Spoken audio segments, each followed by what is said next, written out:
ಭೀಮನಡೆ news ಕನ್ನಡಗೆ ಸ್ವಾಗತ. ಲಿಂಗಸ್ಕೂರು ರಾಯಚೂರು ಜಿಲ್ಲೆ ಲಿಂಗಸ್ಕೂರು ತಾಲೂಕಿನ ಗೆಜ್ಜಲಘಟ್ಟ ಗ್ರಾಮದ ಆರೋಗ್ಯ ಕೇಂದ್ರದಲ್ಲಿ ಗರ್ಭಿಣಿಯರು, ಅಪಘಾತಕ್ಕೊಳಗಾದವರು ಹಾಗೂ ತುರ್ತು ರೋಗಿಗಳಿಗೆ ಸಹಾಯವಾಗುವ ಉದ್ದೇಶದಿಂದ ರಕ್ತದಾನ ಶಿಬಿರವನ್ನು ಹಮ್ಮಿಕೊಳ್ಳಲಾಗಿತ್ತು. ಈ ಶಿಬಿರದಲ್ಲಿ ಡಾಕ್ಟರ್ ನಿರ್ಮಲಾ ಪಾಟೀಲ್ ಅವರ ಮಾರ್ಗದರ್ಶನದಲ್ಲಿ ರಕ್ತದಾನ ಪ್ರಕ್ರಿಯೆ ನಡೆಯಿತು. ಅಶೋಕ್ ವೀರಾಪುರ, ಬೆಟ್ಟಪ್ಪ ವೀರಾಪುರ, ಶಿವರಾಜ್ ಕಪ್ಗಲ್, ಕಿರಣ್ ಗೆಜ್ಜಲಘಟ್ಟ ಸೇರಿದಂತೆ ಹಲವರು ಶಿಬಿರದಲ್ಲಿ ಭಾಗವಹಿಸಿ ರಕ್ತದಾನ ಮಾಡಿ ಮಾನವೀಯತೆ ಮೆರೆದರು.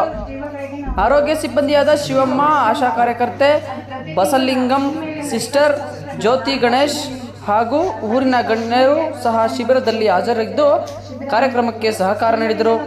ಗ್ರಾಮದ ಜನರಿಂದ ಉತ್ತಮ ಸ್ಪಂದನೆ ವ್ಯಕ್ತವಾಗಿದ್ದು, ಇಂತಹ ಶಿಬಿರಗಳು ಜೀವ ರಕ್ಷಣೆಗಾಗಿ ಅತ್ಯಂತ ಅಗತ್ಯವೆಂದು ಅಭಿಪ್ರಾಯ ವ್ಯಕ್ತಪಡಿಸಲಾಯಿತು. ವರದಿ ವಿಶ್ವನಾಥ್ ನಾಯ್ಡು, ಲಿಂಗಸ್ಗೂರು.